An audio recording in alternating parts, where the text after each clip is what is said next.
Enki and Ninmah, Part 1. In those ancient times, when heaven and earth were only just taking shape and the destinies of the world were being decided, the Anunnaki gods already existed and were gradually multiplying. They formed unions with one another, gave birth to new gods, and over time filled everything: the heavens, the earth, and even the underworld. But the more numerous they became, the clearer a problem emerged. It grew increasingly difficult for them to provide themselves with food. The world they had filled was not an endless source of sustenance. Work was divided. The senior gods observed and directed, while the younger ones, the Igigi, carried out all the hard labor. They dug canals, piled up silt, and hauled earth and clay. Day after day, their work repeated without end. To sustain the life of the gods, separate deities of labor were created. Ashnan, the goddess of grain, responsible for bread and wine, and Lahar, the shepherd, who watched over the herds and milk. But even their efforts were not enough. Ashnan could not produce sufficient food, and Lahar's milk no longer met the needs of the growing world of the gods. Then the gods began to appeal to the great Enki with pleas for help. They asked him to relieve them from hunger and endless toil. But their requests did not reach him. Enki slept peacefully in the depths of his abyss, the Abzu, and did not hear their complaints. Over time, the situation of the Igigi became unbearable. Their labor turned into constant exhaustion, endlessly digging the earth, carrying baskets, knowing neither rest nor relief. Their fatigue grew until it turned into open discontent. At last, the younger gods could endure no more. They threw their hoes to the ground, burned their tools, and gathered together. Then they set out toward the dwelling of Enlil and surrounded his house. There they raised an uproar and began to complain. Their labor was too heavy, their burden unbearable. They said that, though they were gods, they were forced to live like slaves and could no longer continue such a life. They stood at the gates of Nippur, the city of Enlil, crying out to him loudly in anger and despair. Hearing this noise, Enlil saw that a rebellion had begun among the gods and was shaken by what was happening.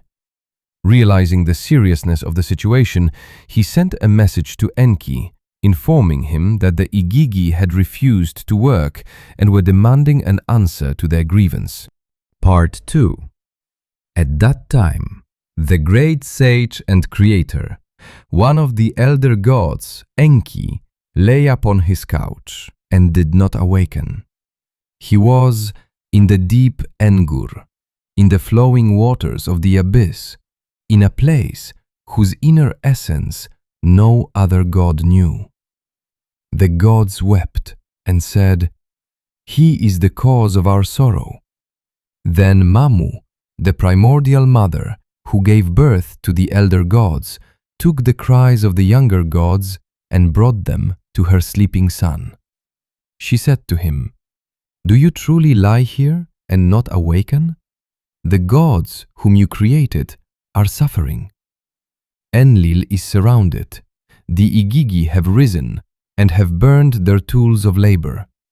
Awaken and use your wisdom. Create a substitute for the gods so that they may be freed from their labor."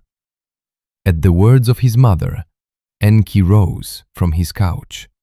He entered the Halankug, the chamber of reflection, and seeing what was happening, struck his thigh in irritation.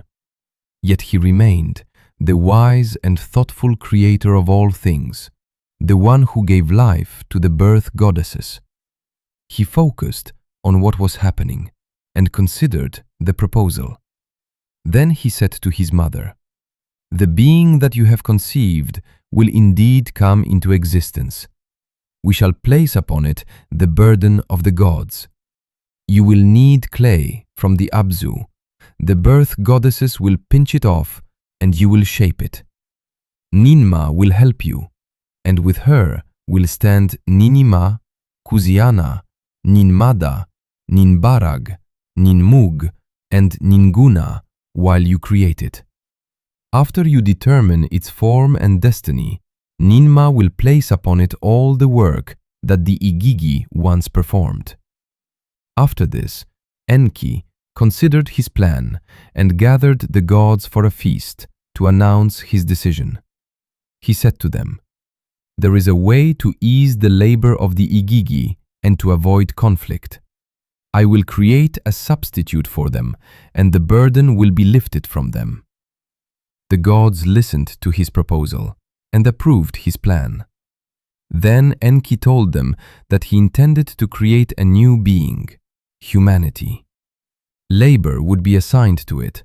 Upon it would be placed the load of the gods, and the burden of the gods would be transferred to it. Part 3. The creation of humankind Enki chose to carry out with ceremony. He prepared a great feast and invited all the gods to it.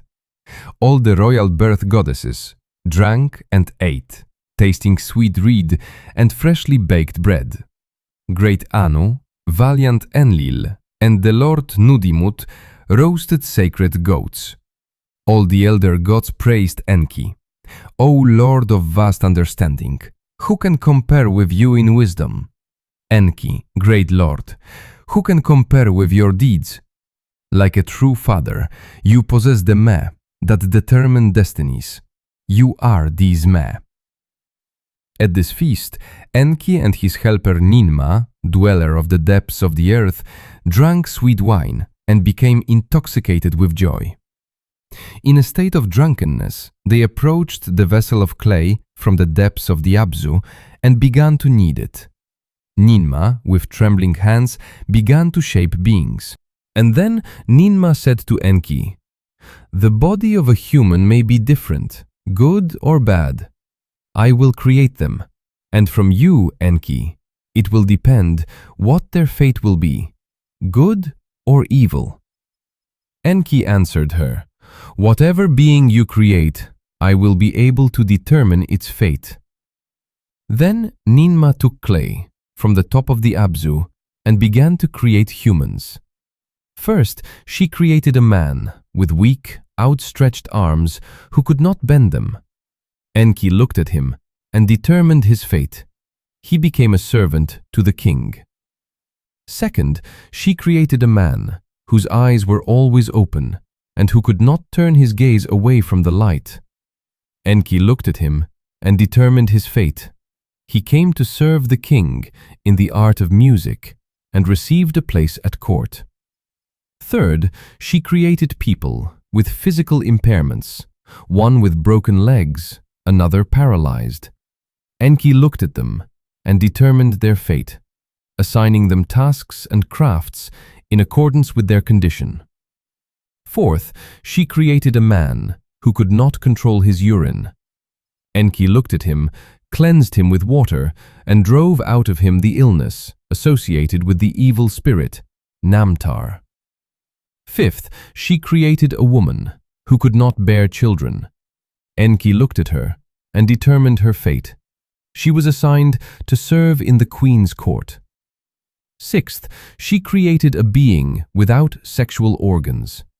Enki looked at him, gave him the name eunuch, and determined his fate, to serve the king. Thus, each time Enki determined the fate of the beings created by Ninmah and established for them a defined place and function. Part 4. After the flawed creations of Ninmah, Enki grew angry with her for creating beings with defects. He looked at her work and decided to take up the act of creation himself to bring the design to completion. Ninmah cast to the ground the kneaded clay, and for a time, silence fell. Then Enki said to her, "I have already determined the fate of your creations and given them their daily bread. Now step aside.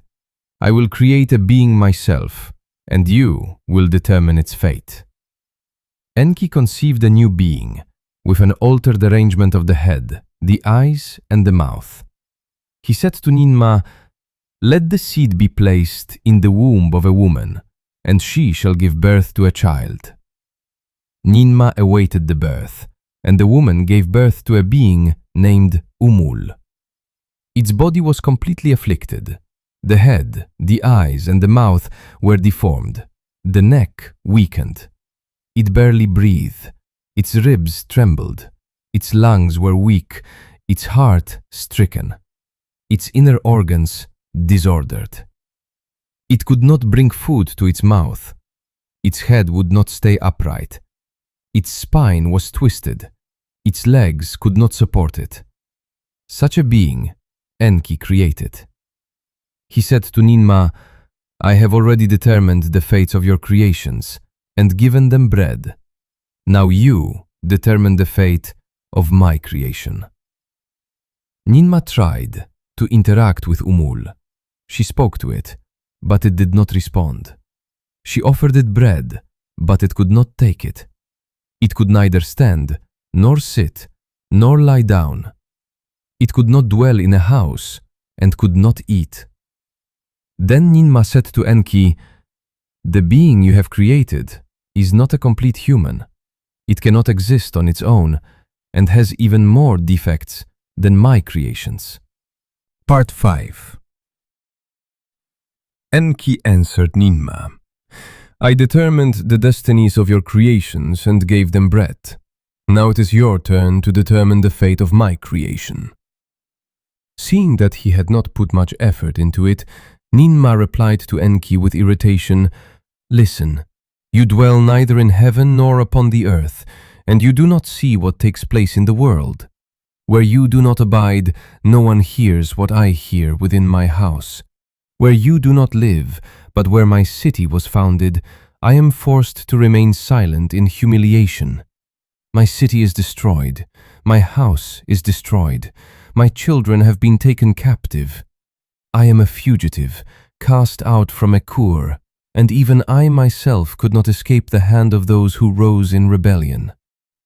She spoke these words with bitterness, as both lament and reproach. Tension arose between the gods, and the memory of an ancient dispute resurfaced. Enki answered her, "Who can alter the words you have already spoken? Leave Umul to Ninmah.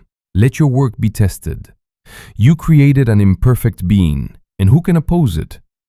The man whom I created was made in your likeness. Let him be. All that he is capable of is prayer. Let my power and your wisdom be acknowledged. Let Enkum and Ninkum praise you among the gods. Let this be preserved in word and in song, and let Umul find his place and receive a home among the living." After this, Enki saw that the anger of Ninmah was beginning to fade, and that weariness was overtaking her heart. Ninmah also saw that Enki's design was not collapsing, and that each of his creations was receiving its proper place. Then Enki said, "This is not enmity, but a trial of wisdom. You create forms, and I determine their limits. You create the body, and I assign to it its destiny. Together, we establish the order of the world." Ninmah answered, "So let it be. But let it be known among the gods, there is no creation without flaw, and no wisdom without limit." After this, they fell silent. The great gods heard their words and established them as law. From that time onward, it was decreed that humankind would be both a creature of labor and a creature of destiny, and that no single god was the sole creator of human perfection. Enki and Ninmah were reconciled, and their feast ended not in dispute, but in recognition of the established order of the world. Thus, according to tradition, the first humans were created, 7 men and 7 women.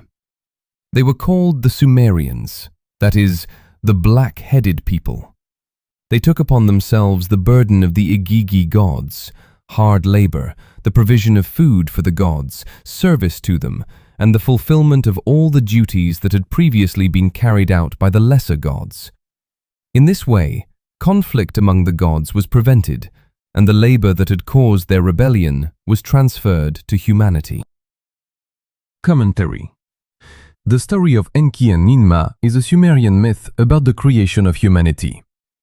The text was discovered on clay tablets in the ancient city of Nippur, modern-day Iraq, during the 20th century and dates approximately to the 20th to 18th centuries BCE. It was deciphered by Assyriologists, including Samuel Noah Kramer. The plot of the story is as follows. The gods grow weary of hard labor and decide to create humans. The god of wisdom Enki and the mother goddess Ninmah shape people from clay so that they may work in place of the gods. After this, Ninmah creates humans with physical defects, and Enki finds a place for each of them within society. In response, Enki creates a being whose fate Ninmah is unable to determine. Then, through trial and error, fully formed fundamental humans are created, upon whom the burden of the gods is placed.